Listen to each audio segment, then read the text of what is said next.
When would you wear the hijab, and when would you wear the burqa? Oh, here it is. Well, most people wear the hijab or burqa based on their own level of belief in Islam. So some people believe that you have to wear hijab all the time. Some believe that you have to wear the niqab all the time.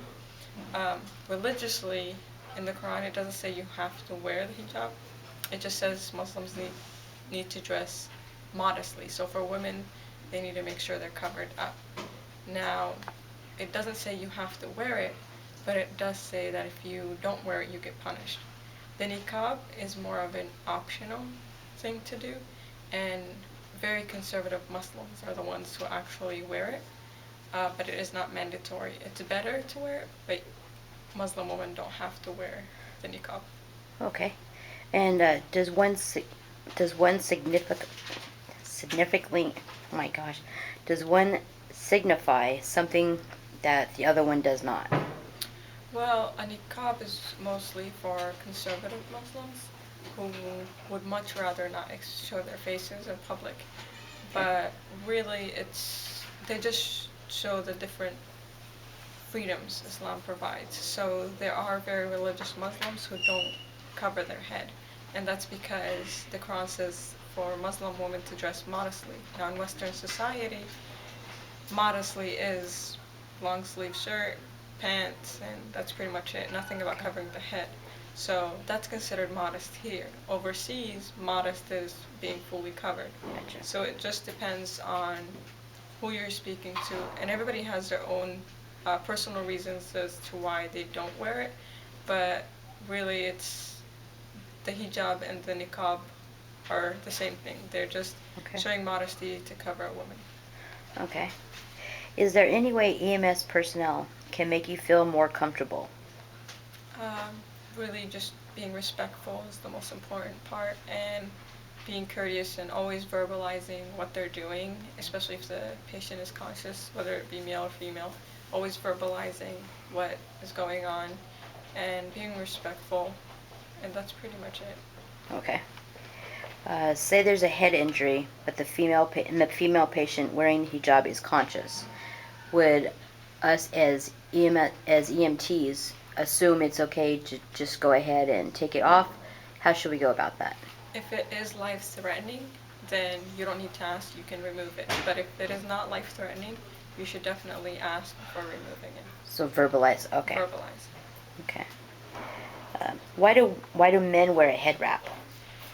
Some men wear a head wrap. It's mostly cultural, so different cultures have different ways of being dressed. So men that wear it is mostly based on what the cultural belief. So Arabs wear a specific head wrap that non-Arab Muslims don't wear. So some say it's because of Sunnah, like the doings of the Prophet, but for the most part, it's just cultural.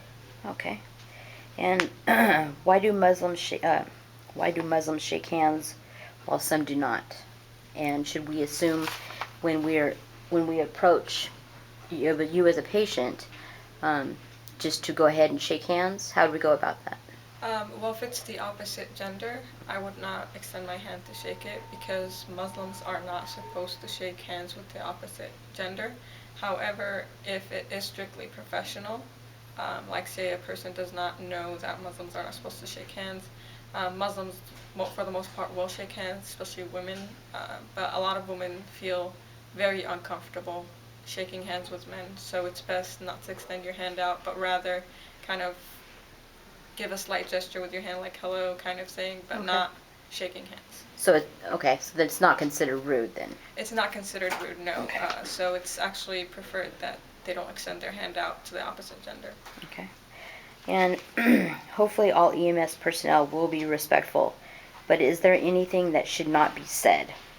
Um, Muslim patients should be treated as any other, so just be very respectful, be very aware of your surroundings, and I mean, most EMT personnel I hope are not um, ignorant, but I feel like it's best, like if some will start asking questions about culture, Most are open to that, but if you see that the person, like a patient, is sick, Mm-hmm. like, and they really need medical attention, but a few people might not be doing anything, I don't think that's the time to kind of be asking that. So just kind of be aware of what's going on.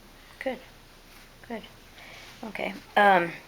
So is there any like social faux pas that EMS personnel should know about?